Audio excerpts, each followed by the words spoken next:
Students, अब हम आगे बढ़ते हैं magnetic effects of electric current वाले चैप्टर में। पिछली क्लास में हमने कवर कर लिया था कि मैग्नेटिक फील्ड का डायरेक्शन और मैग्नीट्यूड हमें कैसे निकालना है। तो वो हमने एग्जांपल लिया था स्ट्रेट कंडक्टर का, और हमने डायरेक्शन के लिए देखा था राइट हैंड थंब रूल। अब आज हमको देखना है कि magnetic field due to a current through a circular loop में क्या होता है। अब सर्कुलर लूप का मतलब क्या, कि जब हमने एक स्ट्रेट करंट कैरिंग वायर को मोड़ दिया तो वो एक सर्कुलर लूप के फॉर्म में आ जाती है। उसके अंदर हम डायरेक्शन कैसे पता करेंगे, तो डायरेक्शन ऐसे होता है कि उसके जो एंड्स होते हैं, लूप के एंड्स के ऊपर हमें जो डायरेक्शन मिलता है वो कॉन्सेंट्रिक सर्कल्स के फॉर्म में होता है। हमने पिछली क्लास में देखा था कि जैसे जैसे हम डिस्टेंस बढ़ाते जाएंगे वैसे वैसे मैग्नेटिक फील्ड कम होती जाएगी। तो वैसे ही इस केस में भी वही रूल हम अप्लाई करेंगे कि जो लूप का एंड होगा, दोनों एंड्स होंगे, वहाँ पे कॉन्सेंट्रिक सर्कल्स मिलेंगे, और जैसे जैसे हम पास में आते जाएंगे, सेंटर पे आते जाएंगे, वैसे वैसे ये लूप्स जो हमारे पास हैं कॉन्सेंट्रिक सर्कल्स हैं, ये खुलते जाएंगे। एंड जैसे ही हम सेंटर पे पहुँचते हैं वैसे ही डिस्टेंस सबसे ज़्यादा हो जाता है, एंड ये लूप पूरी तरह से के खुल के एक स्ट्रेट लाइन बन जाते हैं। ठीक है। इसके अलावा by applying the right hand rule हम हर पॉइंट का डायरेक्शन भी चेक कर सकते हैं। अभी हमने देखा कि अगर हम डिस्टेंस बढ़ा देते हैं तो मैग्नेटिक फील्ड की वैल्यू कम होती है। अगर हम यहाँ पे करंट बढ़ा दें तो हमने पिछली क्लास में ये देखा था कि करंट बढ़ाने से मैग्नेटिक फील्ड भी बढ़ जाती है। तो अगर हमने करंट को n टाइम्स बढ़ा दिया, यानी कि हर जो कॉइल है उसके सर्कुलर जो लूप्स है उसको n टर्न्स कर दिया, तो जो मैग्नेटिक फील्ड है वो भी n टाइम्स हो जाती है। ठीक है। नेक्स्ट हमारे पास में आता है magnetic field due to current in a solenoid. Solenoid यानी कि वो भी एक रिंग सा स्ट्रक्चर होता है। ठीक है। एंड उसमें भी बहुत सारी कॉइल्स लगी हुई रहती हैं। उसमें से अगर हम करंट पास कर दें तो उस केस में हमारे पास में मैग्नेटिक फील्ड किस तरीके से आती है। ठीक है। तो एक सोलेनोइड को हम डिफाइन कर सकते हैं, एक ऐसा कॉइल जिसमें कि बहुत सारे सर्कुलेटेड टर्न्स हो। ये टर्न्स किसके बने होंगे, तो they will be made up of insulated copper wire in the shape of cylinder, यानी कि एक सिलेंडर लेंगे जो कि कंडक्टिंग होगा। इसी वजह से वहाँ पे मैग्नेटिक फील्ड प्रोड्यूस होगी। अगर हम एक इंसुलेटर ले लें तो ना वहाँ से इलेक्ट्रिसिटी प्रोड्यूस होगी और ना ही वहाँ मैग्नेटिक फील्ड डेवलप होगी।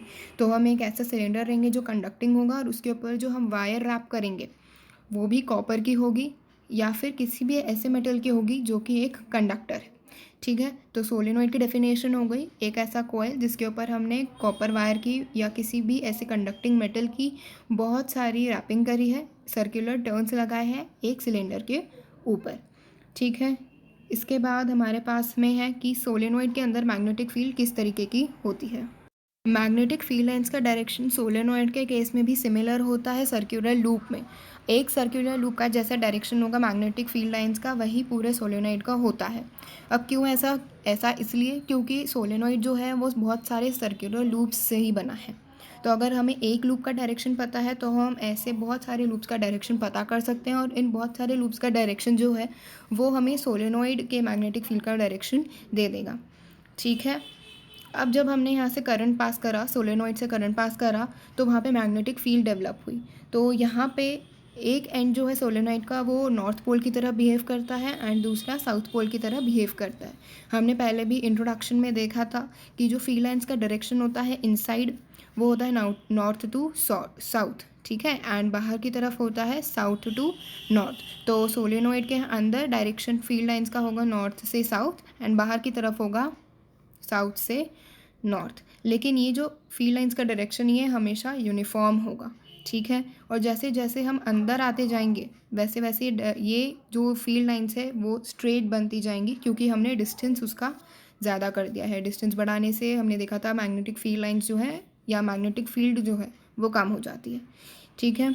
अब यहाँ से अब अगर हम बहुत सारे लूप्स बढ़ा दें तो यानी कि सोलेनोइड की जो मैग्नेटिक फील्ड होगी वो स्ट्रॉन्ग हो जाएगी। ठीक है। तो एक स्ट्रॉन्ग मैग्नेटिक फील्ड हम प्रोड्यूस कर सकते हैं एक सोलेनोइड से, और इसको हम बहुत सारे मैग्नेटिक मटेरियल्स में यूज़ कर सकते हैं, जैसे कि सॉफ्ट आयरन को अगर हमने एक कॉइल के अंदर प्लेस कर दिया तो वो खुद भी एक मैग्नेट की तरह बिहेव करने लगती है, एंड इसी को अपन इलेक्ट्रोमैग्नेट बोलते हैं। चलिए आगे बात करते हैं। अभी तक इस चैप्टर में हमने देखा है कि किसी भी सर्कुलर लूप हो या सोलेनोइड हो या फिर स्ट्रेट करंट कैरिंग कंडक्टर हो, हम जब जब उसमें से करंट पास कर रहे होते हैं तब तब हम मैग्नेटिक फील्ड डेवलप हो रही होती है। अब वहाँ पे मैग्नेटिक फील्ड डेवलप हो रही है, उसका हमने मैग्नीट्यूड देख लिया, उसके ऊपर फोर्स कितना एग्जर्ट होगा हम अब ये देखने वाले हैं। ठीक है, तो force on a current carrying conductor in a magnetic field, अब ये हमारा नेक्स्ट टॉपिक होगा। इसके लिए यहाँ पे हमारे पास में एक एक्टिविटी है। एक्टिविटी के अंदर हम एक ऐसा सेटअप बनाते हैं, ठीक है, एंड इसके अंदर हम यूज़ करते हैं एक एल्यूमिनियम रॉड और एक बार मैग्नेट को हम उसके आसपास वायर की हेल्प से लटका देते हैं। तो जब हमने इसको इस तरीके से प्लेस किया है तो वहाँ पे जो हमारे पास मैग्नेट है वो उस एल्यूमिनियम रॉड के ऊपर फोर्स एक्सर्ट करता है। ये चीज़ हमको बताई थी एक साइंटिस्ट एम्पियर ने। इन्होंने बोला कि जो मैग्नेट है वो भी एक इक्वल और अपोजिट फोर्स लगाता है करंट कैरिंग कंडक्टर पे। तो मैग्नेट, इस एक्सपेरिमेंट में हमारे पास में मैग्नेट है और जो करंट कैरिंग कंडक्टर है वो है एक एल्यूमिनियम रॉड। ठीक है, अब इस एक्सपेरिमेंट में क्या हुआ, तो जब हमने करंट पास करा इस पूरे सेटअप में से तो वहाँ एक मैग्नेटिक फील्ड डेवलप हो गई। मैग्नेटिक फील्ड किसकी वजह से डेवलप हुई, तो वहाँ जो हमने मैग्नेट प्लेस किया है उसकी वजह से डेवलप हो गई। कैसे पता चला कि मैग्नेटिक फील्ड डेवलप हुई है या नहीं हुई है, तो हमें इस तरीके से पता चला कि जब मैग्नेटिक फील्ड डेवलप हुई तो वो उस रॉड के ऊपर एक equal and opposite force exert करने लग गई, जिसके की वजह से एल्यूमिनियम रॉड जो है वो थोड़ा सा डिस्प्लेस होना शुरू हो गया। ठीक है, डायरेक्शन ऑफ फोर्स जो है हमको यहाँ से मिल जाता है। डायरेक्शन ऑफ फोर्स को हम रिवर्स भी कर सकते हैं अगर अपन करंट के डायरेक्शन को रिवर्स कर दे तो। ठीक है, तो हमने इस एक्सपेरिमेंट में देखा कि जब हमने करंट पास किया तो वहाँ पर एल्यूमिनियम रॉड के ऊपर एक मैग्नेटिक फ़ोर्स प्रोड्यूस हुई, मैग्नेटिक फ़ोर्स एक्सर्ट हुई, जो कि मैग्नेट ने ही उसके ऊपर लगाई थी। अगर अपन हमने अभी अभी देखा कि अगर हम करंट का डायरेक्शन रिवर्स कर दे तो फोर्स का डायरेक्शन भी रिवर्स हो जाएगा, लेकिन उसके लिए हमको एक जनरल एक इनिशियल डायरेक्शन ऑफ फोर्स पता होना चाहिए। इसके लिए हमारे पास में एक फ्लेमिंग्स लेफ्ट हैंड रूल आता है, जिसके कि अंदर हम हमारे लेफ़्ट हैंड को यूज़ करते हैं। जो हमारा लेफ़्ट हैंड का थंब होता है वो हमें फोर्स का डायरेक्शन देता है, जो हमारा इंडेक्स फिंगर होता है वो हमें मैग्नेटिक फील्ड का डायरेक्शन देता है, और जो हमारा मिडिल फिंगर होता है वो हमें डायरेक्शन ऑफ करंट देता है। ठीक है, ये इसके अंदर ये जो तीनों फिंगर्स हैं ये म्यूचुअली परपेंडिकुलर होने चाहिए एक दूसरे के। ठीक है, तो हमें अगर फोर्स का डायरेक्शन निकालना है तो हमारे पास मैग्नेटिक फील्ड का डायरेक्शन गिवन होगा, जो कि हम और अगर गिवन नहीं भी है तो हम उसको राइट हैंड थंब रूल से भी निकाल सकते हैं, जो हमने अभी अभी देखा था पहले लेक्चर में। इसके अलावा करंट का डायरेक्शन हमारे पास ऑलरेडी प्रेजेंट होगा।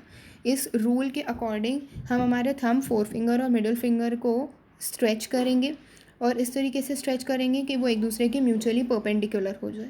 ठीक है, तो इससे जो फर्स्ट फिंगर है that will give the direction of magnetic field, second finger will give the direction of current and thumb will give the direction of motion या फिर फोर्स। ठीक है, इसके अलावा यहाँ पे हम इसकी एप्लीकेशंस जैसे कि electric motor, electric generator, loud speaker, microphone, measuring instruments, ये सारी चीज़ें इसकी एप्लीकेशंस हैं जो हम आने वाले चैप्टर में देखेंगे। चलिए अब हम स्टार्ट करते हैं। इसका पहला application that is the electric motor. Electric motor एक ऐसा डिवाइस है जो कि रोटेट करता है और रोटेट करके इलेक्ट्रिकल एनर्जी को मैकेनिकल एनर्जी में कन्वर्ट कर देता है। इसी की वजह से हम इसको electric fan, refrigerator, mixer, washing machine, computer, MP3 sound recorders, players में भी यूज़ करते हैं। इसके अंदर ये बहुत ही डिटेल्ड है, तो इसका क्वेश्चन आता है 5 मार्क्स का। कंस्ट्रक्शन एंड वर्किंग बहुत इंपॉर्टेंट है। कंस्ट्रक्शन देखते हैं। इसके अंदर क्या है कि एक इलेक्ट्रिक मोटर होती है जिसके के अंदर रेक्टेंगुलर कॉइल होती है। डायग्राम के हिसाब से हमने इसको ABCD मार्क कर दिया है। रेक्टेंगुलर कॉइल अगेन हम एक इंसुलेटेड कॉपर वायर की लेते हैं, ठीक है, और इस रेक्टेंगुलर कॉइल को हम दो magnetic field that is north and south के बीच में प्लेस कर देते हैं ताकि वहाँ पे मैग्नेटिक फील्ड बनी रहे। ये जो मैग्नेटिक फील्ड है वो हम परपेंडिकुलरली उसमें प्लेस कर देते हैं। ठीक है, इसके अलावा जो एंड होता है कॉइल का उसको अपन स्प्लिट रिंग से कनेक्ट कर देते हैं। इसके अलावा इनर साइड होता है स्प्लिट रिंग्स से जुड़ा हुआ। Half of the part is connected by the split rings और दूसरा हाफ जो है वो एक्सल से कनेक्टेड होता है। एक्सटर्नली जो है उसको हम स्टेशनरी ब्रशेस से कनेक्ट कर देते हैं। ये जो ब्रशेस होते हैं ये कार्बन के बने हुए होते हैं। इसके बाद हमारे पास में आती है इसकी वर्किंग। वर्किंग के अंदर जैसे ही हम कॉइल में करंट प्रोड्यूस करते हैं, वैसे ही ये करंट जो है सबसे पहले एक्स जो ब्रश हमारे पास में है वहाँ से जाता है, फिर ए बी पार्ट में ट्रैवल करके बी सी पार्ट में जाता है, फिर सी डी पार्ट में ट्रैवल करके वाई से निकल के इस तरीके से सर्किट को कंप्लीट करता है। यहीं से हम डायरेक्शन ऑफ फोर्स भी निकाल सकते हैं by the application of Fleming's left hand rule. ठीक है, नेक्स्ट फोर्स का डायरेक्शन हमने जब निकाला तो हमें पता चला कि जो आर्म ए बी है वो डाउनवर्ड जा रहा है, क्योंकि उसके ऊपर जो फोर्स एग्जर्ट हो रहा है वो नीचे की तरफ है, जबकि जो सी डी आर्म है वो ऊपर की तरफ जा रहा है, क्योंकि उसके ऊपर फोर्स ऊपर की तरफ एक्ट कर रहा है। ठीक है, और ये जो ऊपर नीचे डायरेक्शन होता है फोर्स का, यही उसको एंटी क्लॉकवाइज डायरेक्शन में गोल घुमाने में हेल्प करता है। ठीक है, तो जैसे ही पहले तो हाफ रोटेशन कंप्लीट होगा, ठीक है, एंड जो हमारे पास स्प्लिट रिंग्स हैं वो पहले ब्रश के कांटेक्ट में आती है। ठीक है, ब्रश के कांटेक्ट में आने की वजह से इनका हाफ रोटेशन कंप्लीट होता है, एंड इसी तरीके से सर्किट का जो करंट है वो भी कंप्लीट हो जाता है। इसी तरीके से करंट जो है यहाँ पे गोल गोल घूमते रहता है, एंड मोटर जो है वो एंटी क्लॉकवाइज रोटेशन करती रहती है। ठीक है, इसके अलावा जो कमर्शियल मोटर्स है उसके अंदर, कमर्शियल मोटर्स का मतलब जो हम electric fans, refrigerators, mixers, washing machines या कंप्यूटर्स में जो यूज़ करते हैं उनका कमर्शियल मोटर्स बोलते हैं। तो उन मोटर्स के अंदर जो हमारे पास इलेक्ट्रोमैग्नेट होता है वो एक परमानेंट मैग्नेट होता है। इसके अलावा हम जो कंडक्टिंग वायर लेते हैं उसके लूप्स या उसके टर्न्स, नंबर ऑफ टर्न्स हम बढ़ा देते हैं ताकि मैग्नेटिक फील्ड वहाँ पे बढ़ जाए। इसके अलावा सॉफ्ट आयरन कोर भी हम इसमें यूज़ करते हैं। ठीक है, इसके अलावा ये जो सॉफ्ट आयरन कोर है ये क्यों यूज़ किया जाता है, वो इसलिए ताकि मोटर की पावर बढ़ सके, एंड इसी को ही हम आर्मेचर बोल देते हैं। तो स्टूडेंट्स आज के लेक्चर के लिए ही इतना, नेक्स्ट हम कंटिन्यू करेंगे from electromagnetic induction. Thank you.